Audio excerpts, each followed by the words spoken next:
7절까지 말씀입니다. 욥기 23장 1절에서 17절. 제가 가지고 있는 성경은 구약 성경 783페이지입니다. 욥기 23장입니다. 우리 찾으셨으면 한 목소리로 천천히 합독하겠습니다. 욥이 대답하여 이르되 오늘도 내게 반항하는 마음과 근심이 있나니 내가 받는 재앙이 탄식보다 무거움이라. 내가 어찌하면 하나님을 발견하고 그의 처소에 나아가랴. 어찌하면 그 앞에서 내가 호소하며 변론할 말을 내 입에 채우고 내게 대답하시는 말씀을 내가 알며 내게 이르시는 것을 내가 깨달으랴. 그가 큰 권능을 가지시고 나와 더불어 다투시겠느냐. 아니로다. 도리어 내 말을 들으시리라. 거기서는 정직한 자가 그와 변론할 수 있은즉 내가 심판자에게서 영원히 벗어나리라. 그런데 내가 앞으로 가도 그가 아니 계시고 뒤로 가도 보이지 아니하며 그가 왼쪽에서 일하시나 내가 만날 수 없고 그가 오른쪽으로 돌이키시나 배울 수 없구나. 그러나 내가 가는 길을 그가 아시나니 그가 나를 단련하신 후에는 내가 순금같이 되어 나오리라. 내 발이 그의 걸음을 바로 따랐으며 내가 그의 길을 지켜 치우치지 아니하였고 내가 그의 입술의 명령을 어기지 아니하고 정한 음식보다 그의 입의 말씀을 귀히 여겼도다. 그는 뜻이 일정하시니 누가 능히 돌이키랴. 그는 마음에 하고자 하시는 것이면 그것을 행하시나니 그런즉 내게 작정하신 것을 이루어질 것이라. 이런 일이 그에게 많이 있느니라. 그러므로 내가 그 앞에서 떨며 지각을 얻어 그를 두려워하리라. 하나님이 나의 마음을 약하게 하시며 전능자가 나를 두렵게 하셨나니 이는 내가 두려워하는 것이 어둠 때문이나 흑암이 내 얼굴을 가렸기 때문이 아니로다. 아멘. 우리 주가 보이신 생명의 길 찬양 두 번 하시고 말씀 나누겠습니다.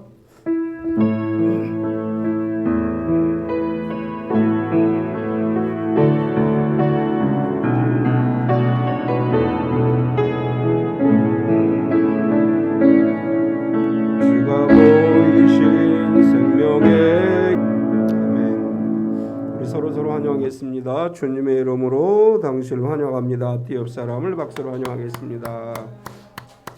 우리 서로 축복하겠습니다. 몸은 건강하게, 마음은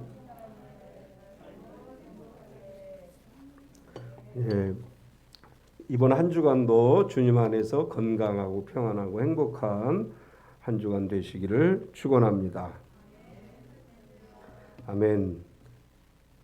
어제 그 박효구 장로님하고 성용수 집사님이 어머니 병원에 가셨는데 그 밤에 이렇게 잠을 잘 못 주무신다고 뭐가 꿈에 뭐가 보이고 그래서 잘 못 주무신다고 제가 전화로 기도를 해드렸는데 오늘 지금 올라오고 있대요. 지금 인터넷에서 인터넷 예배를 드리면서 올라오는 거죠.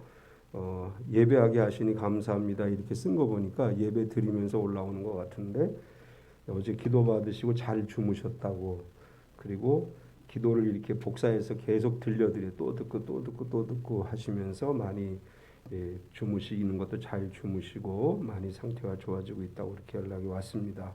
계속 기도해 주시고 이런 기회에 주님을 영접할 수 있게 되기를 위해서, 하나님의 자녀가 되기를 위해서 기도해 주시면 감사하겠습니다.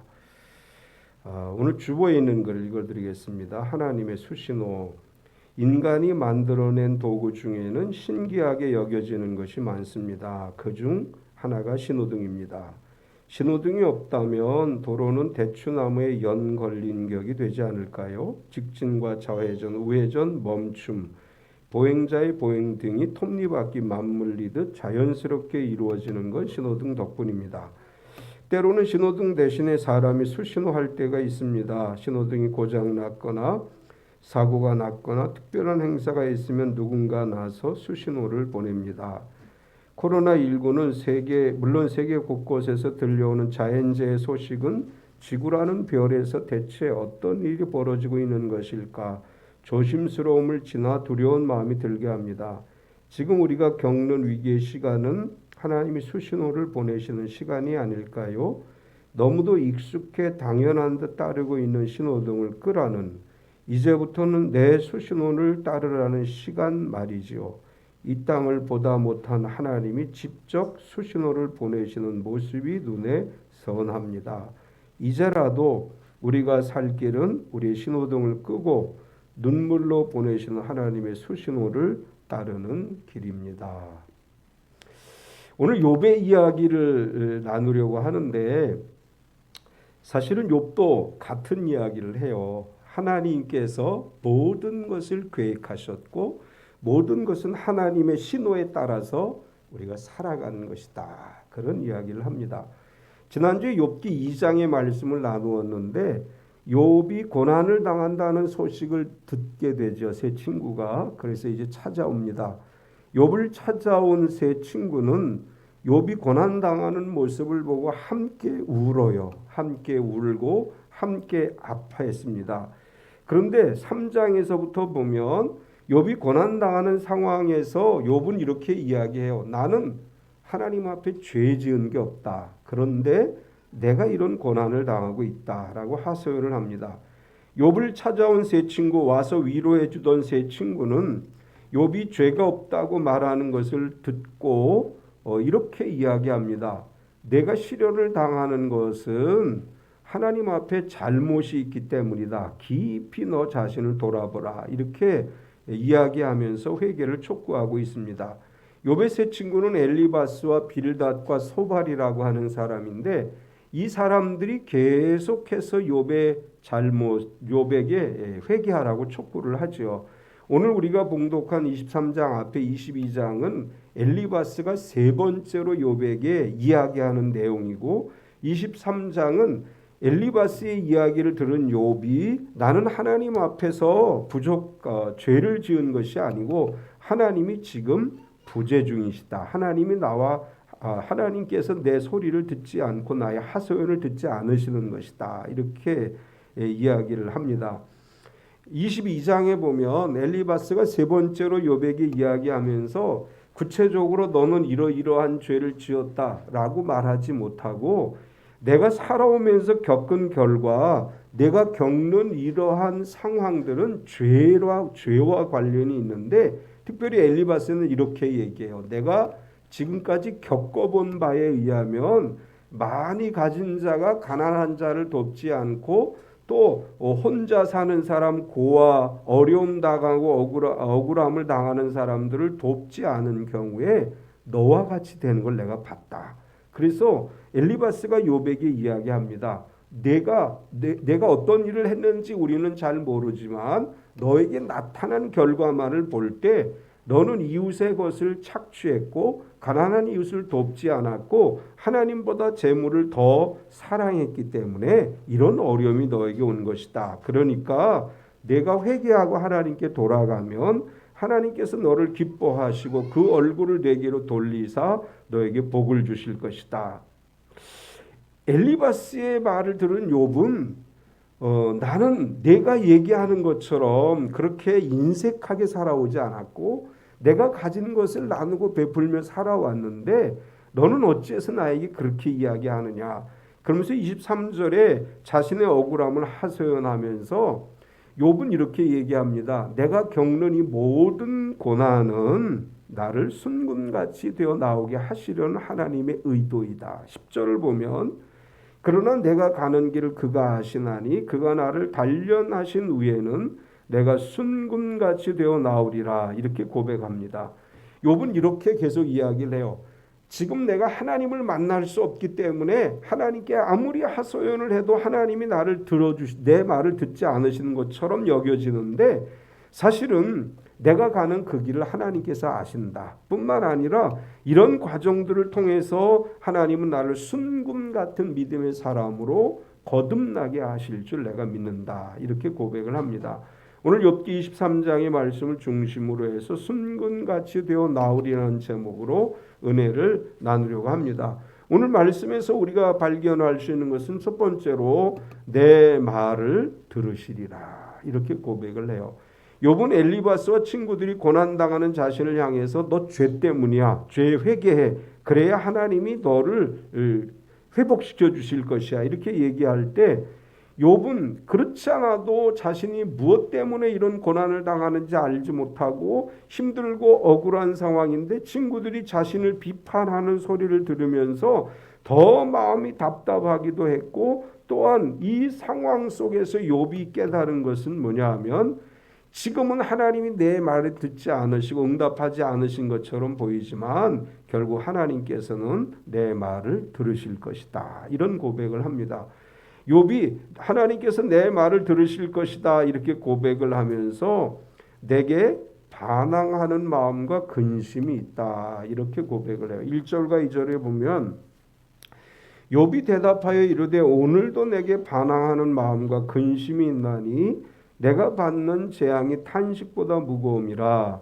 욥은 자신이 처한 고난의 상황으로 인해서 힘들어하고 있는데 친구들이 위로한다고 찾아와서 계속 정죄하는 소리를 듣고 도저히 감당할 수 없었습니다. 그래서 간접적으로 친구들이 하는 말에 대해서 표현한 것이고, 내게 반항하는 마음과 근심이 있다. 이 말은 내가 겪는 이 고난이 너무나 힘들고 어려운데 너희가 와서 기껏 한다는 소리가 내 죄를 회개하라 이렇게 말하는데, 그 말을 듣는 나는 도저히 견딜 수가 없다 이런 의미로 말한 것임을 알 수 있습니다. 이 절을 현대어 성경으로 보면 나 오늘도 하나님께 반항할 수밖에 없네. 그분께 불평을 늘어놓을 수밖에 없어. 내 이 짓눌려 있는 고통이 너무도 심하여 신음소리 지르다 기력이 다 빠져버렸네. 욥은 지금 이렇게 얘기하는 거예요. 내가 너무 힘들고 고통스러워. 근데 니네들이 와서 꼭 그따구로 얘기할 수밖에 없니? 이렇게 얘기하는 거예요. 여기서 욥이 내게 반항하는 마음이 있다라고 얘기한 이 표현은 사실은 히브리어 문맥상으로 보면 나는 하나님께 반항한다 이런 의미가 아니고, 나는 하나님께서 주신 이 고난으로 인해서 너희들이 나에게 하는 그 말 때문에 너희들에 대해서 나는 반박하는 것이다. 그런 의미로 히브리어 문맥상에서 보면 그렇게 해석할 수 있습니다. 욥은 나는 하나님께 반항하는 거야 이렇게 표현했다기보다 너희가 지금 나에게 하는 그 말에 대해서 나는 수용할 수 없다. 그걸 받아들일 수 없다. 나는 너희들이 하는 그 말에 대해서 반박할 수밖에 없다. 이런 의도로 이야기한 것이고, 또 근심이 있다 이렇게 표현했는데 이 근심이라고 표현되어진 히브리어는 불평이라는 의미가 더 강합니다. 그래서 현대어 성경에서는 불평이라고 번역을 했습니다. 욥은 그 친구들에게 이렇게 말해요. 내가 이렇게 힘들고 죽겠는데 너희가 와서 그렇게밖에 이야기하지 못하냐? 너희 계속해서 나보고 회개하라. 나를 잘못했다고 이야기하는데 그 말들 때문에 내가 너희들에게 불평하게 된다. 지금 하나님이 나에게 주신 이 큰 고난도 감당하기 힘든데 너희가 와서 계속 내 마음을 아프게 하고 있는데 그것 때문에 내 마음에 불평이 생길 수밖에 없다. 이렇게 욥은 지금 이야기합니다. 욥은 친구들을 향해서 나는 반항하는 마음과 근심하는 마음이 있다 이렇게 이야기하면서 이 상황에서 하나님을 찾아서 호소하고 싶다 이렇게 고백을 해요. 3절에서 5절까지를 보면 내가 어찌하면 하나님을 발견하고 그의 처소에 나아가랴.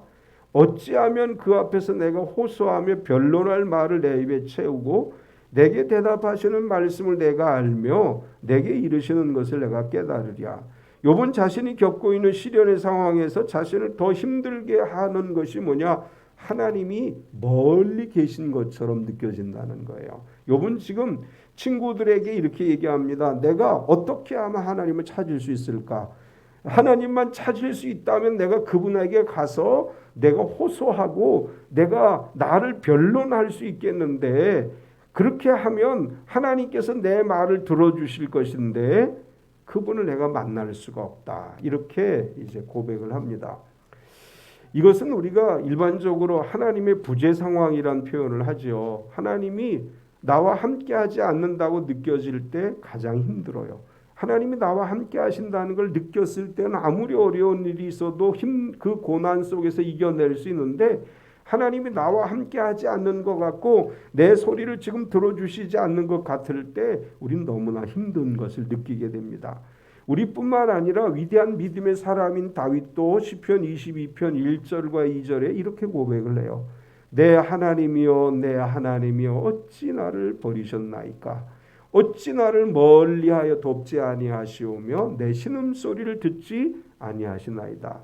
내 하나님이여 내가 낮에도 부르짖고 밤에도 잠잠하지 아니하오나 응답하지 아니하시나이다. 우리가 신앙생활하면서 정말 힘들 때가 언제예요?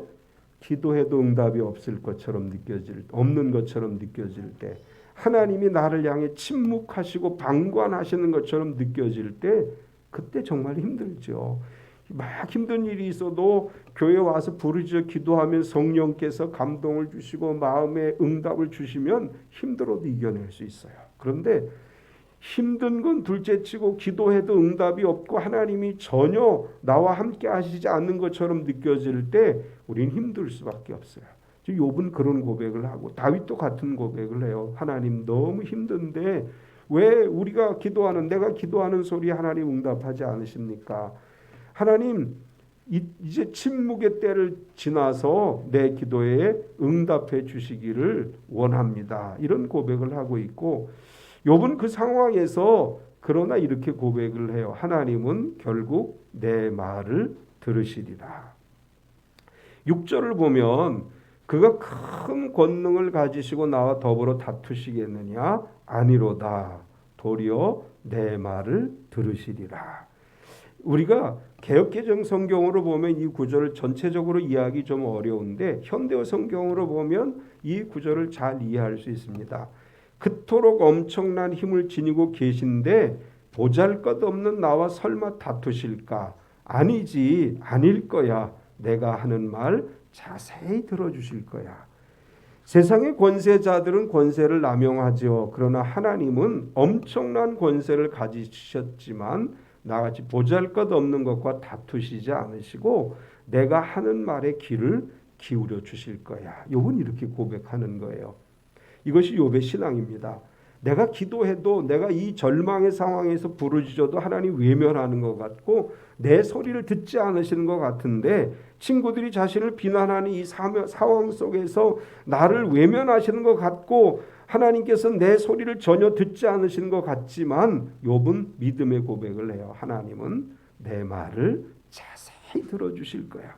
우리에게 이 믿음이 있어야 돼요. 우리가 기도를 포기하지 않아야 될 이유는 응답하지 않으시는 것 같아도 하나님은 우리의 작은 소리를 들으십니다. 우리의 작은 소리, 읊조리는 소리도 들으시고 우리의 신음소리도 들으시고 우리가 기도하는 모든 것들을 하나님이 듣고 외면하지 않으시고 반드시 우리의 기도를 들어주시는 줄 믿습니다. 요한사도는 요한일서 5장 14절에서 우리를 향해서 이렇게 권면해요. 그를 향하여 우리의 가진 바 담대함이 이것이니 그의 뜻대로 무엇을 구하면 들으심이라. 우리가 구하면 들어주시는 줄 믿습니다. 욥의 두 번째 신앙 고백은 순금같이 되어 나으리라. 욥은 침묵하신 하나님께서 곧 내 소리를 들으시고 응답하실 것이다. 지금 응답하지 않는 것 같고 나를 버리신 것 같지만 결국 하나님은 내 기도에 응답하실 거야. 그러면서 뭐라고 얘기하냐면 이 고난의 상황은 나로 하여금 순금 같은 믿음으로 나오게 하시려는 연단의 과정이다. 이렇게 고백을 해요. 재산도 잃었죠. 자녀도 잃었죠. 건강도 잃었습니다. 아무것도 없습니다. 그런데 욥에게 어떤 신앙이 있었느냐 하면 하나님은 나를 망하게 하시지 않는다는 신앙이 있었습니다. 아무리 힘들고 어려운 상황이라 할지라도 이 또한 지나가리라. 이런 믿음과 이 과정은 나를 순금으로 연단하는 과정이라고 하는 믿음이 욥에게 있었습니다. 욥은 하나님의 부재 상황에 대해서 다시 이야기하면서 내가 만날 수 없었다. 이렇게 고백을 해요. 7절에서 9절까지 보면 거기서는 정직한 자가 그와 변론할 수 있은즉 내가 심판자에게서 영원히 벗어나리라. 그런데 내가 앞으로 가도 그가 아니 계시고 뒤로 가도 보이지 아니하며 그가 왼쪽에서 일하시나 내가 만날 수 없고 그가 오른쪽으로 돌이키시나 배울 수 없구나.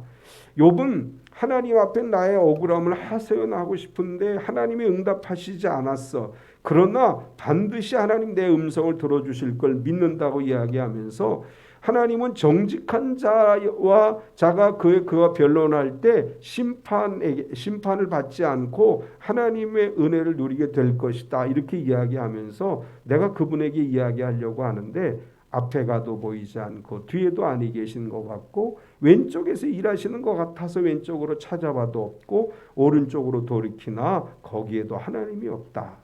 그러면서도 욥은 뭐라고 얘기하느냐 하면 내가 아무리 찾아도 하나님 보이지 않는 것 같지만 그래도 나는 부지런히 하나님을 찾고 하나님의 도움을 구하겠다고 고백을 합니다. 우리 하나님은 보이지 않는 것 같고 우리를 만나 주시지 않는 것 같지만 그래도 부지런히 찾는 자들을 만나 주시고 부지런히 쉬지 않고 기도하는 성도들의 기도를 들어주시는 줄 믿습니다. 예수님은 마태복음 7장 7절에 이렇게 말씀하셨지요. 구하라 그리하면 너희에게 주실 것이요 찾으라 그리하면 찾아낼 것이요 문을 두드리라 그리하면 너희에게 열릴 것이니. 우리가 찾고 찾으면 반드시 하나님께서 들어주시고 응답하시고 열어주실 줄 믿습니다. 하나님을 찾아도 만나지 못했지만 그러나 욥은 내가 가는 길을 그가 아신다 이렇게 고백을 했어요. 10절을 보면 그러나 내가 가는 길을 그가 아시나니 그가 나를 단련하신 후에는 내가 순금같이 되어 나오리라. 여기 내가 가는 길이라고 하는 히브리어를 직역하면 나와 함께 있는 길이라는 뜻이에요. 앞절에서 욥은 앞에도 안 계시고 뒤에도 안 계시고 왼쪽에도 안 계시고 오른쪽에도 안 계셔서 하나님을 만날 수 없다고 탄식했는데 욥은 뭐라고 얘기하느냐 하면 자신이 고난당하는 상황에서 하나님의 주권을 인정하고 하나님의 섭리에 순종하고 있는 놀라운 믿음을 보여주면서 아무리 찾아도 안 보이시는 것 같지만 그러나 내가 가는 길에 주님이 함께 하셨습니다. 이렇게 고백을 해요. 보이지 않아요. 느껴지지도 않아요. 그런데 욥은 뭐라고 얘기해요? 내가 가는 길, 내가 그와 함께 가는 길, 나와 함께 주님이 가시는 그 길을 주님께서 다 아신다. 아신다는 얘기는 함께 하신다는 얘기예요. 지금 나와 함께 하시고 있다. 코로나로 인해 지구촌이 어려움을 겪고 하나님을 예배하는 데 많은 제약이 있지만 하나님이 우리와 함께 이 길을 가시는 줄 믿습니다. 작년 3월부터 시작되어진 비대면 예배가 계속 이어지고 있는 이 상황에서 우리는 이렇게 탄식할 수 있어요. 우리가 예배를 제대로 드리지도 못하고 하나님께 제대로 나아가지도 못합니다. 그런데 욥을 통해서 하나님이 이렇게 말씀하셔요. 내가 어디 있든지 내가 가는 그 길에 내가 함께하고 있다. 내가 가는 그곳에 내가 있고 내가 가는 그 길을 내가 알고 있다. 오늘 우리에게 말씀하여 주시는 줄 믿습니다. 다윗도 같은 고백을 합니다. 시편 139편 1절에서 4절까지를 보면 우리 같이 한번 읽어보겠습니다. 여호와여 주께서 나를 살펴보셨으므로 나를 아시나이다. 주께서 내가 앉고 일어섬을 아시고 멀리서도 나의 생각을 밝히 아시오며 나의 모든 길과 내가 눕는 것을 살펴보셨으므로 나의 모든 행위를 익히 아시오니 여호와여 내 혀의 말을 알지 못하시는 것이 하나도 없으시니이다. 아멘. 우리가 살아가는 삶의 현장에서 하나님이 침묵하시는 것 같지만 하나님 우리와 함께 하십니다. 오늘도 또 이번 한 주간을 살아감에 있어서도 우리 모두가 같은 신앙의 고백을 했으면 좋겠습니다. 내가 가는 길에 주님이 함께 하시고 있고 내가 가는 길을 주님이 아십니다. 하나님께서 침묵하시는 것은 결과적으로 욥은 이렇게 고백을 해. 나를 단련하시는 것이다. 10절을 다시 보면 끝에 부분에 보면 그가 나를 단련하신 후에는 내가 순금같이 되어 나오리라.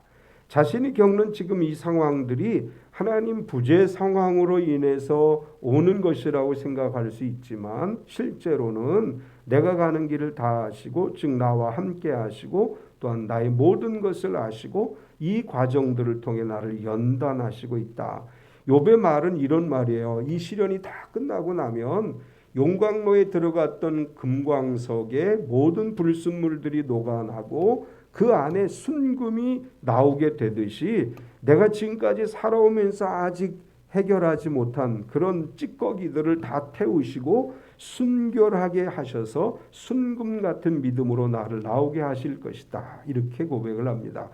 22장에서 엘리바스가 욥에게 너는 재물에게 마음을 빼앗겨서 가난한 사람들을 착취했고 돕지 않았고 마땅히 도와야 될 사람들에게 마땅한 도움을 주지 않았기 때문에 너의 마음이 물질에게 빼앗긴 거야. 그래서 하나님이 너에게 시련을 주셔서 욥기 22장에 보면 엘리바스가 욥을 그렇게 비난했는데 욥은 이렇게 얘기하는 거예요. 아니야. 이 고난은 나를 연단해서 순금 같은 믿음으로 나오게 하시는 하나님의 섭리야. 이렇게 대답을 합니다. 어렵고 힘든 일을 겪을 때 우리가 이 고백을 하면서 극복해내야 될 줄 믿습니다. 나를 단련하신 후에는 내가 순금같이 되어 나오리라. 하나님 우리를 그렇게 만드셔서 하나님의 사람으로 우리를 쓰실 줄로 믿습니다. 욥의 세 번째 고백은 내게 작정하신 것을 이루시리라. 욥은 하나님께 하소연하고 싶어도 하나님을 찾을 수 없지만 그러나 하나님은 내가 가는 그 길을 알고 계시고 또 나와 함께 하신다. 이렇게 고백을 하면서 이 모든 것은 하나님이 작정하신 대로 이루어지는 것이고 하나님께서 계획하신 일대로 성취되는 것이라고 고백을 합니다. 욥은 내가 지금 고난을 겪고 있는데 당신들이 나에게 비난하는 것처럼 내가 하나님 말씀을 떠나서 내 멋대로 살고 물질 위주로 살았던 것이 아니고 욥은 이렇게 고백을 해요. 나는 언제나 그의 입의 말씀을 귀히 여겼다. 11절과 12절을 보면 내 발이 그의 걸음을 바로 따랐으며 내가 그의 길을 지켜 치우치지 아니하였고 내가 그의 입술의 명령을 어기지 아니하고 정한 음식보다 그의 입의 말씀을 귀히 여겼도다. 욥의 친구들이 넌 하나님의 말씀에서 벗어났어라고 비판하는 것에 대해서 아니야. 나는 내 발이 그의 걸음을 따랐고 이 말은 하나님의 말씀의 법 안에 내가 걸어갔고 내가 그분의 말씀의 길에서 치우치지 않았고 그 입술의 명령을 어기지도 않았다. 뿐만 아니라 나는 정한 음식보다 하나님 말씀을 더 귀히 여겼다. 여기서 정한 음식이라고 하는 말은 일용할 양식이라고 하는 말과 함께 내가 정한 규칙이라는 뜻이에요. 나는 내가 정한 규칙보다 하나님 말씀을 더 귀중하게 여겼고 언제나 하나님 말씀대로 살아가려고 노력을 했다. 이런 고백을 합니다. 우리의 신앙도 같은 신앙이 되어야 되겠죠. 하나님의 명령을 어기지 않고 내가 먹는 음식보다 내가 정한 규칙보다 하나님의 말씀을 더 귀히 여기는 신앙이 될 때 어떤 고난과 역경이 온다 할지라도 그것을 이기고 승리하는 삶을 살아가게 될 줄 믿습니다. 계속해서 욥은 이렇게 얘기해요. 자신이 알고 있는 하나님의 뜻은 일정하다. 13절에 보면 그는 뜻이 일정하시니 누가 능히 돌이키랴. 그의 마음에 하고자 하시는 것이면 그것을 행하시나니. 욥은 이제 쭉 자기의 이야기를 하면서 지금 내가 이런 고난을 겪는 것은 나를 단련하시려고 하는 것이다. 이렇게 이야기하고 이런 고백을 해요. 하나님의 뜻은 일정하시다. 하나님의 뜻을 사람들이 바꿀 수 있는 게 아니다. 이런 얘기예요. 욥은 내가 지금 고난을 당하고 있는데 이 고난 당하는 것을 돌이켜서 하나님의 뜻을 멈추게 하려고 하는 것이 아니고 내가 겪는 이 고난조차도 하나님께서 정하신 일이라면 하나님이 그것을 행하실 것이다. 욥은 이렇게 내가 하나님 앞에 지금 기도하니까 이 고난이 빨리 끝나게 해주시고 이 시련의 상황에서 나를 건져 주옵소서라고 외치는 것이 아니고 하나님의 뜻은 일정하셔. 하나님이 정하셨어요. 이미 내가 고난받도록 하나님이 뜻을 정하셨다면 이 길이 다 끝날 때, 시련과 고난, 연단의 과정이 다 끝나서 순금 같은 믿음으로 내가 나올 때까지 이 고난을 받을 수밖에 없다라고 이야기하는 거예요. 우리가 믿음으로 살아가면서 욥의 이 믿음을 본받아야 될 줄 믿습니다. 하나님이 정하셨다면 그 정하신 대로 이루어짐을 믿어야 돼요. 하나님이 정하셨다면 내가 가는 길이 힘들고 어려운 길이라 할지라도 그 길 끝에 순금 같은 믿음으로 나오게 됨을 믿고 지금 나에게 주어진 이 모든 상황들을 믿음으로 이겨내는 삶이 되어야 될 줄 믿습니다. 이번 마지막으로 이렇게 고백을 해요. 내게 작정하신 것을 이루실 것이다. 14절을 보면 그런즉 내게 작정하신 것을 이루실 것이라 이런 일이 그에게 많이 있느니라. 공동 번역으로 보면 그의 모든 계획이 다 시행되었듯이 나에게 내리신 형도 집행하시겠지. 현대어 성경으로 보면 내게 하시려고 마음 먹으신 것도 꼭 해내시고야 말 것이 아닌가. 그러한 일이 어찌 이뿐이었겠는가. 이 성경의 구절은 이런 얘기예요. 욥은 지금까지 내가 하나님에 대한 많은 역사를 보았는데 하나님이 계획하신 것은 반드시 이루어지더라. 그것이 나에게 내리시는 고난과 재앙이라 할지라도 하나님이 그것을 작정하셨다면 그것을 반드시 성취하시는 분이시다. 따라서 내가 원한다고 해서 멈춰지는 것이 아니고 하나님이 정하신 때에 내가 순금 같은 믿음으로 나올 그때에 하나님께서 이 고난을 멈추게 하실 것이다. 이런 고백을 합니다. 얼마나 힘들고 어려운 상황인지 우리가 상상이 되지요. 재산 다 잃어버렸죠. 자식들도 다 죽었지요. 몸에 이제 피부 질환이 생겨서 진물이 흐르죠. 기와장으로 몸을 긁어야 되는 상황이에요. 이 고난 속에서 우리 이렇게 기도하기 쉽잖아요. 하나님, 너무나 힘들어요. 죽겠어요. 빨리 멈추게. 이렇게 기도하기 쉬운데 욥은 이렇게 말씀하는 거예요. 하나님이 마음 먹으신 것인데, 하나님이 계획하신 것인데, 하나님이 허락하신 것인데 내 마음대로 내가 원한 대로 이게 원한다고 멈춰지겠느냐? 아니다. 내가 순금 같은 믿음이 될 때까지 이 고난을 하나님이 정하신 대로 이루어질 것이다. 그러나 이것이 끝나고 나면 하나님의 역사가 반드시 이루어질 것이라고 욥이 고백을 하고 있습니다. 이것은 예수님께서 말씀하신 마태복음 6장 33절의 말씀과 같은 의미라고 할 수 있어요. 그런즉 너희는 먼저 그의 나라와 그의 의를 구하라. 그리하면 이 모든 것을 너희에게 더하시리라. 우리가 겪는 이 고난이 하나님이 정하신 것이라면, 하나님이 허락하신 것이라면 하나님의 때가 돼서 순금 같은 역사로 변화될 줄 믿습니다. 지금 우리가 기도해야 될 건 하나님의 뜻이 우리 가운데 이루어지기를 기도하는 것입니다. 지금 코로나19로 인해 지구촌이 겪는 어려움의 이 모든 상황들을 오늘 욥의 고백을 통해서 우리가 욥의 고백을 인용해서 해석한다면 하나님이 작정하신 일이 이루어진 것이고 하나님이 정하신 때가 되면 새로운 환경이 열려지고 순금 같은 믿음의 사람들이 하나님의 역사를 이룰 때가 올 줄로 믿습니다.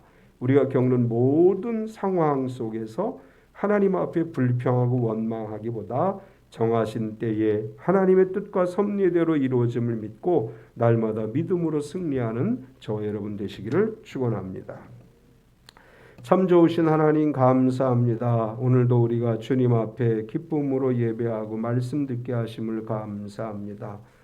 욥이 극심한 고난 가운데서도 믿음이 흔들리지 않았을 뿐 아니라 내가 아무리 기도해도 응답하지 않는 것 같은 이 상황 속에서도 하나님이 나와 함께 하시고 있습니다 라고 고백하는 것을 봅니다. 하나님께서는 하나님이 정하신 때까지 나를 단련하셔서 내가 순금 같은 믿음으로 나오게 하심을 믿습니다. 욥이 그런 고백을 했습니다.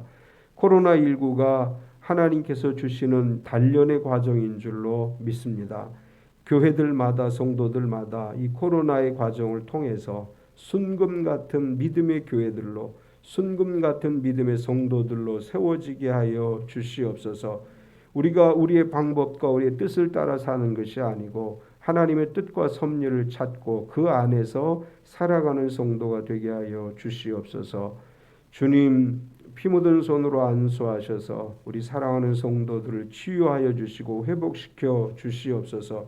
육신의 질병으로 어려움 겪는 이들이 치유되게 하여 주시고, 또 육체적으로 정신적으로 힘들고 어려움을 겪는 성도들이 육체적 평안과 또한 마음의 평안이 임하게 하셔서 모든 위기를 잘 극복하고 순금 같은 믿음으로 하늘의 복을 누리는 성도가 되게 하여 주시옵소서. 예수님의 이름으로 기도드리옵나이다. 아멘. 우리 다 일어서서 복음교회 교리가 두 번 부르시겠습니다.